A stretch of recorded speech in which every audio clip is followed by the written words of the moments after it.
quarter. We did some really good things, but at the same time, we had chances to really capitalize even more, and we weren't able to do that. How difficult is it, like, when you not only have a game like that where you lose, but I don't know how much of the criticism you hear, but a lot of it that could be geared towards your dad. I mean, I know obviously you're focused on what you got to do to get better, but just from that standpoint, knowing that, okay, there's a lot, the criticism that does come his way. That's just the nature of his position he's in. Obviously when we go out on the field and don't execute fundamentals, we don't play smart football.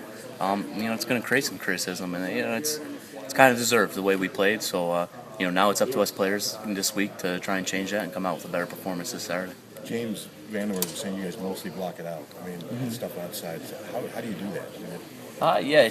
It's a tough world to live in. You kind of got to get in a zone where you don't hear anything. You just kind of focus on the task at hand, and it's a difficult thing to do. But good football teams are able to do that, and if we want to be a good one, we got to learn how to block out the outside noise and just focus on the task. When you're the starting center, but he's also your dad. Do you ever, as a son, like in a time like a weekend like this, do you ever? No, not really. He doesn't need it.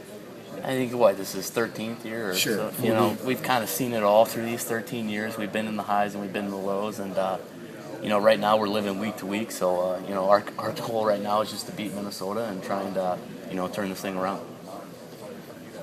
You look at those last two games that you've gone up there and you lost to Minnesota. How much more does that kind of add to the focus for this week?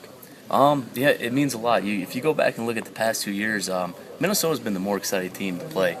They come out, they're hitting harder offensively, they're executing much crisper than we were.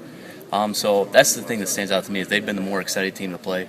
And again, that falls on us as the players. We need to change the mentality around here, and this Saturday we need to come out and be the most excited team. So how do you generate that excitement then? That starts today and Tuesday. Our practice today. And it's the same thing every week. If you want to have a good Saturday, it needs to start on your Tuesdays. And, we need to come out with a purpose and a little bit of energy today and understand that this translates into Saturday. Why do you think they have been more excited?